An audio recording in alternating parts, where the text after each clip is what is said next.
తాండూర్ మండలంలోని జంగంపల్లి శ్రీనివాస్ లో గల 886 సర్వే నెంబర్ల గల మహేశ్వరి ఆయిల్ పరిశ్రమలలో స్థానికులకు ఉద్యోగ అవకాశాలు కల్పించాలని, వారికి ఉద్యోగ భద్రత కార్డ్స్ ఇవ్వాలని, లేబర్ రైట్స్ ప్రకారం ఇన్సూరెన్స్ కల్పించాలని, ఈ పరిశ్రమ ద్వారా గ్రామంలోని యువతీయుకులకు ఉపాధి దక్కుతుందని ఆశపడ్డ వారందరికీ నేడు నిరాశ ఎదురైంది. కేవలం మేనేజర్ సురేష్ కుమార్ యొక్క వింత ధోరణి వల్లే స్థానికులకు ఉద్యోగం లేకపోగా గతంలో 40 మంది పనిచేసిన మహిళా కార్మికులు నేడు ఒక్కరు కూడా లేరు. దానికి కారణం వినిపిస్తున్న పేరు మేనేజర్ సురేష్ భాష తీరు అని స్థానికులు తెలిపారు. ఈ సందర్భంగా తెలంగాణ రైతుల హక్కుల సాధన సమితి జిల్లా అధ్యక్షులు శివశంకర్ మాట్లాడారు. వాళ్ళ మీద దాడిలో పోతానంటే ఓడు ఉపేక్షించాడు.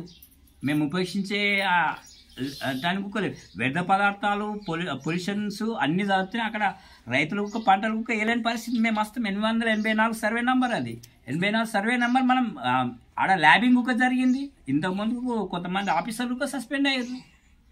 అది వాస్తవాలను దృష్టి పెట్టి మేము కమిటీకి ఒక నివేదిక ఇస్తాం. అక్కడ అక్రమాలు ల్యాండ్ అక్రమాలు జరిగినాయి కలెక్టర్ గారికి ఒక దృష్టికి తీసుకెళ్తాం. 886లో గతంలో జరిగినాయి. అధికారులు ఒక సస్పెండ్ అయిన అంశాన్ని ఒక లేవదీస్తాం. ముఖ్యంగా జంగంపల్లి అంతంపల్లి వారికి కూడా ఉద్యోగ అవకాశాలు లేవు. ఎవరికి ఏ ప్రాంతం వారికి బీహార్ వాళ్ళకే కల్పిస్తుంది. బీహార్ వాళ్ళు తెలంగాణ వాళ్ళు అయ్యారు, తెలంగాణ వాళ్ళు బీహార్ అయ్యిండు. అందుకని అంటే మేము ఇప్పుడు బీహార్ అనే బోర్డు పెట్టుకోవాలి. చలో గో బ్యాక్ అనే నినాదం మేము పోయి బీహార్లో మేము బతకాలి. ఈయన చేసే పనులకు సురేష్ చేసే మేనేజరు సురేష్ చేసే పరిస్థితులకు మేమే బీహార్లో పోవాలి. బీహార్ వాడు తెలంగాణ వచ్చి ఇక్కడ స్థానికేతుడు అవుతాడు అంతే. రేపు పొద్దుగాల స్థానిక సంస్థల ఎలక్షన్లో ఒక బీహార్లోనే నిలబెట్టమని ఒక నేను అభ్యర్థిస్తున్నాను. కంపెనీలను వ్యతిరేకించినాం. ఎందుకంటే పొల్యూషన్ ప్రభావం ఉంటుంది, రైతాంగానికి సమస్యలు ఎదురవుతాయి. అందుకని కంపెనీలు అంటే కెమికల్ కంపెనీలను బ్యాన్ చేయాలని ప్రజల అభిప్రాయం మేరకు అక్కడ ధర్నా చేయడం అనేది 10th వీక్ వేసినాము, అన్నీ వేసినాం, నిరాహార దీక్షలు అన్నీ వేసినాం.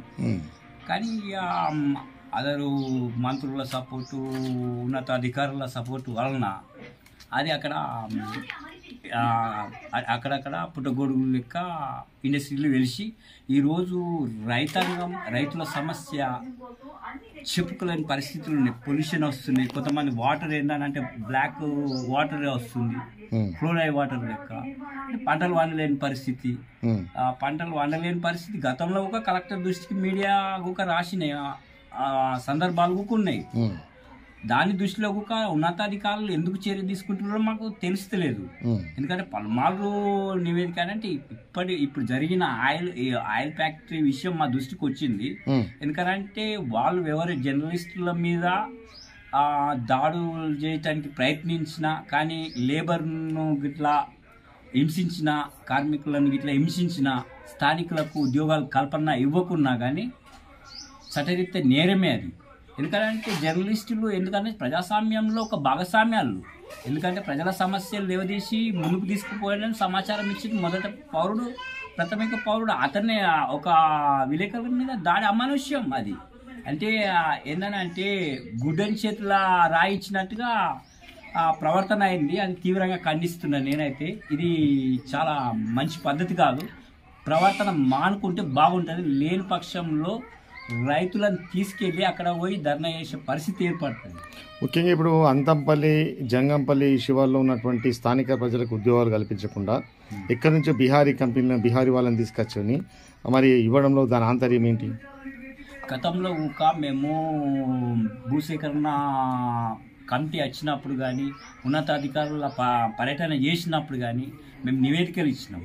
ఎందుకనంటే జంగంపల్లి నిరుద్యోగ సమస్య నిర్మూలనకు మీరు శాశ్వత పరిష్కారం చూపండి. ఎందుకనంటే ఇండస్ట్రీ ఏదైనా కానీ నిరుద్యోగులకు ఫస్ట్ స్థానికులకు 75% కల్పించిన తర్వాత ఇతర వ్యక్తులకు 25% ఇచ్చుకోరో మీ ఇష్టం, మీ విధేయతకు వదిలిస్తాం.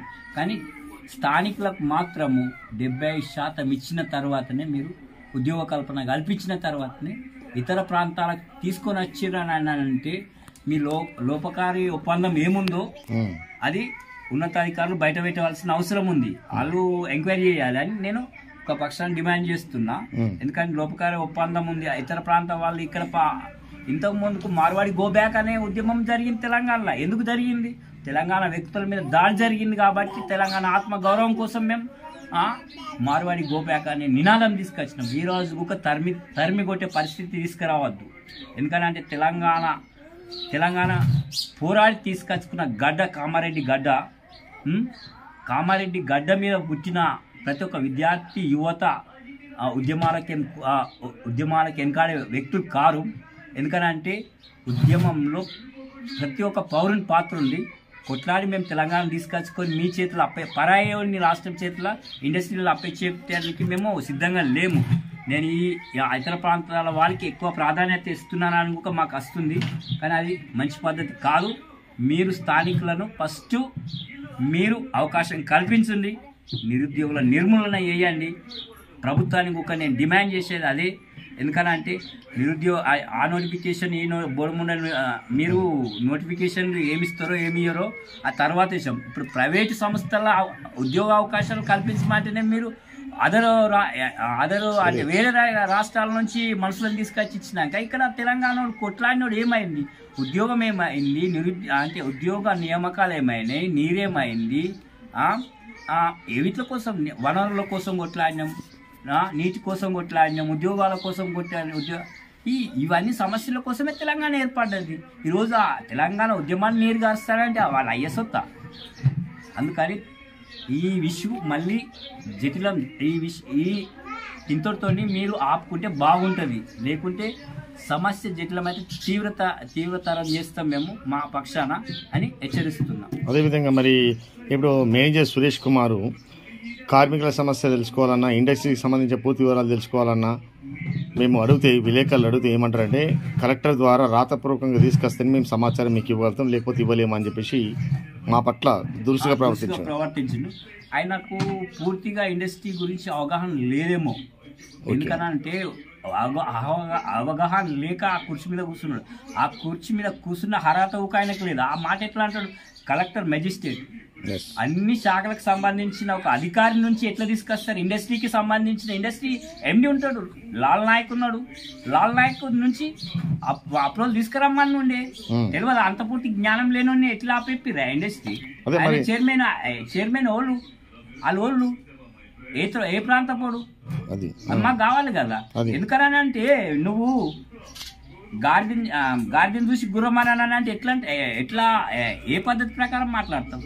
మాట్లాడేటప్పుడు జరా చెవులు అదుపులో పెట్టుకో. ఏంది మాట్లాడాలి, ఏంది నోరు చెవులు అదుపులో పెట్టుకొని మాట్లాడితే బాగుంటుంది. కలెక్టరు సమస్య కాదు అది. కలెక్టర్ ఎట్లిస్తాడు? దానికి సంబంధించిన శాఖ అంటే ఇండస్ట్రీకి సంబంధించిన శాఖ ఎండి వాళ్ళు ఉంటారు, వాళ్ళే దానికి అప్రూవల్ ఇస్తారా? పొల్యూషన్స్ ఆల్రెడీ విచ్చలవిడిగా పొల్యూషన్స్ వస్తుంది, నష్టపోతుంది, పబ్లిక్ ఇబ్బంది పడుతుంది. అది అందరికీ తెలిసిన విషయమే. దీని విషయంలో మేము కలెక్టర్ను కలుస్తాం, నివేదిక సమర్పిస్తాం. మీరు కలెక్టర్ మీకు జర్నలిస్టుల దాడిని తీవ్రంగా ఖండిస్తున్నాం.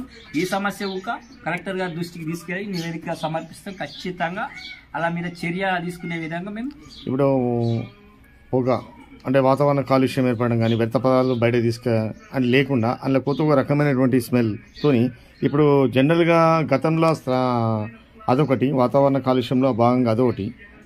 రెండోది వచ్చేసి మహిళలు అందులో ఆయిల్ కంపెనీ పడ్డదని చెప్పేసి గతంలో చాలామంది మహిళలు పనిచేస్తే ఈరోజు ఒక్క మహిళ కూడా కనిపించకపోవడం దాని కారణం అంటే అక్కడ లోపకారి ఒప్పందం ఏముందో మాకు ఇంతవరకు బహిరంగితం కాలే.